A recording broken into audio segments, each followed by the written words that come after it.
মন্ত্রী মশাই তো আজকে বলেই দিলেন দ্রব্যমূল্যের দাম বৃদ্ধি পাবে এবং এটাই স্বাভাবিক। একটা যুদ্ধের উপরে পুরো বিশ্বেই সেটার প্রভাব পড়ে, এটাও স্বাভাবিক। বাংলাদেশের উপরে প্রভাবটা একটু বেশি পড়বে, এটা আরও স্বাভাবিক ব্যাপার। কারণ বাংলাদেশটা হচ্ছে উন্নয়নশীল, আমি বলতেই পারি না এটা কি কোনো উন্নয়নের দিকে যাচ্ছে। আমি 10 বছর আগে যা দেখেছিলাম, 10 বছর পরে এসে ইন্টারনেটের উন্নয়ন ছাড়া খুব বেশি কিছু উন্নয়ন হয়েছে বলে আমার কাছে সেটা আসলেই মনে হয় না। তো তাই জন্য আমার কাছে মনে হয় দরিদ্র দেশ থেকে একটু উপরে আছে, একদম হতদরিদ্র দেশগুলো থেকে একটু উপরে আছে, যে সবাই যেহেতু একটু খেতে পড়তে পারে এই জায়গাটা থেকে। এবং পৃথিবীর যে প্রান্তে যুদ্ধ হোক না কেন, অবশ্যই সেটার ইফেক্টটা বাংলাদেশে পড়বে। ইন্ডিয়ার কিছু হলেও বাংলাদেশে ইফেক্ট পড়বে।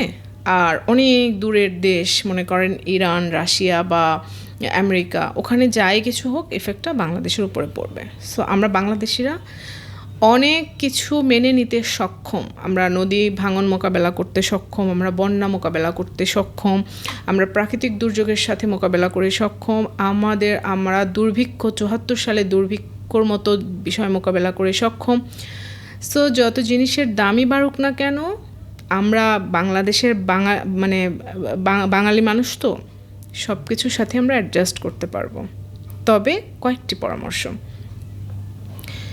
একটু বাচ্চাদের জন্য সতর্ক থাকবেন, বৃদ্ধদের জন্য সতর্ক থাকবেন। আমরা যারা ফাইট করতে পারি, শুনেন, 1 মাস রোজা রাখার মতো ক্ষমতা যদি আমাদের থাকে, সো তার মানে কি একবেলা খেয়ে আমরা চলতে পারি, আলহামদুলিল্লাহ। এখন থেকে রোজা রাখা প্র্যাকটিসটা করে ফেলে আমরা সবাই। আপনার একটু বেশি আছে জন্য বাহাদুরি দেখাবেন না। যারা গাড়ি ছাড়া চলতে পারতো না, এখন তারা সিএনজিতে ওঠা ছাড়া কোনো উপায় নাই। সো যারা বাইক ছাড়া চলতেই পারে না, বাসা থেকে বের হতেই পারে না, তাদের কিন্তু এখন উপায় নাই। ঘন্টার পর ঘন্টা সারা রাত লাইনে দাঁড়িয়ে তেল পাচ্ছে না।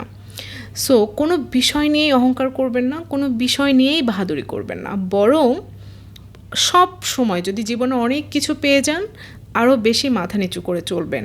কারণ সৃষ্টিকর্তা কিন্তু উপরেই আছেন এবং আপনাকে ফলো করছেন। কেন ফলো করছেন? কারণ উনি আপনাকে নেয়ামত দান করেছে। নেয়ামতটা নিয়ে কি আপনি অহংকার করছেন নাকি শুকরিয়া করছেন, সেটার তদারকি কিন্তু আল্লাহ তাআলা স্বয়ং করছেন। সো কোনো কিছু যদি আপনাকে এক্সট্রা দেওয়া হয়, অন্য 8-10 জন বা 1000 মানুষের থেকে যদি আপনাকে একটু এক্সট্রা বেনিফিট আল্লাহ তাআলা দিয়েও থাকেন, সেটার শুকরিয়া আদায় করবেন এবং মনেই করবেন স্পেশাল কিছু কাউকে দিলে তার প্রতি এক্সপেকটেশনটাও কিন্তু স্পেশাল থাকে।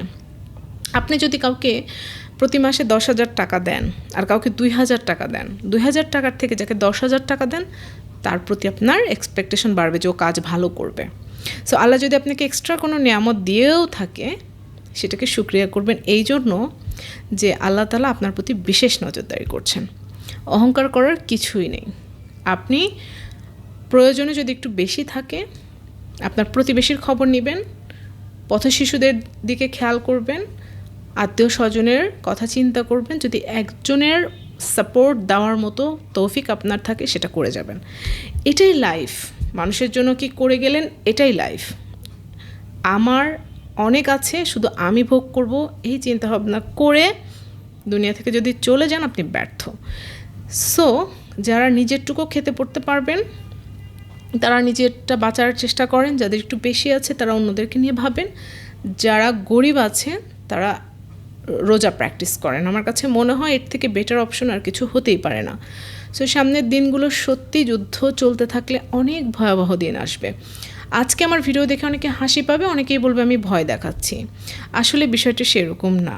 আমি গত উইকে যে ভিডিওটা করেছিলাম, আমাকে অনেকেই হাসাহাসি বা অন্যান্য একটু ব্যাড কমেন্ট করেছিল, বাট আজকের দিনে কিন্তু মন্ত্রী মশাই ঘোষণা দিয়ে দিলেন।